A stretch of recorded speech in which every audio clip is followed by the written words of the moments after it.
বিসমিল্লাহির রহমানির রহিম। আজকে আমরা ষষ্ঠ শ্রেণীর সাধারণ গণিত বইয়ের 2.2 অনুশীলনীর 6 নম্বর অঙ্কের সমাধান করব। অঙ্কটা ছিল ডেভিড সাময়িক পরীক্ষায় 900 নম্বর মধ্যে 600 নম্বর পেয়েছে। সে শতকরা কত নম্বর পেয়েছে? মোট নম্বর ও প্রাপ্ত নম্বর অনুপাত নির্ণয় করো।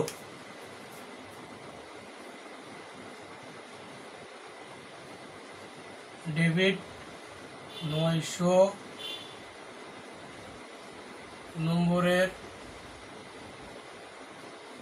মধ্যে পেয়েছে 600 নম্বর। তাহলে 900 নম্বর মধ্যে পেয়েছে 600 নম্বর, অর্থাৎ ডেভিড 1 নম্বরের মধ্যে পেয়েছে, তাহলে 900 নম্বর মধ্যে পেয়েছে 600 নম্বর, তাহলে 1 নম্বর মধ্যে অবশ্যই সে কি কম পাবে? 600 ডিভাইডেড 900 এত নম্বর, অর্থাৎ শতকরা বলছে তাহলে কত? 100। যেখানে 1 নম্বর মধ্যে কম পেয়েছে তাহলে 100 নম্বর মধ্যে অবশ্যই বেশি পাবে। তাহলে 600 গুণ 100 ডিভাইডেড 900, আমরা 0 0 কেটে দিলাম। 3 দুগুণে 6, 3 তিরিকে 9। তাহলে 2 দিয়ে 100 গুণ দিলে কত হয়? 200, নিচে কত? 3। এটাকে ভাগ করলে কত হয়? 3 6 18, বাসে কত? 2, কাটালাম 0, 3 6 18, বাসে কত? 2 সমান 66 সমস্ত, যেহেতু ভাগশেষ 2/3 এত নম্বর।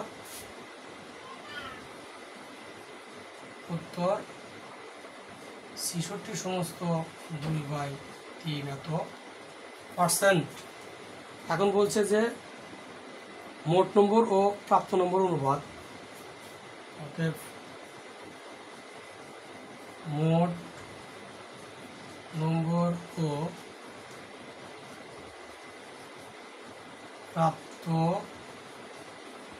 নম্বরের অনুপাত, মোট নম্বর প্রাপ্ত নম্বরের অনুপাত।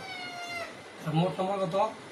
900 ইস্টু প্রাপ্ত নম্বর 600 সমান যদি আমরা 100 দিয়ে ভাগ করি 9/6, 100 দ্বারা ভাগ। যদি আমরা আবার ভাগ করি 3/2, 3 দ্বারা ভাগ।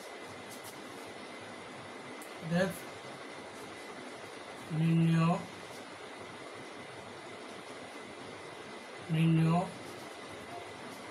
নম্বর 66 সমস্ত 2/3 এত %, এবং অনুপাত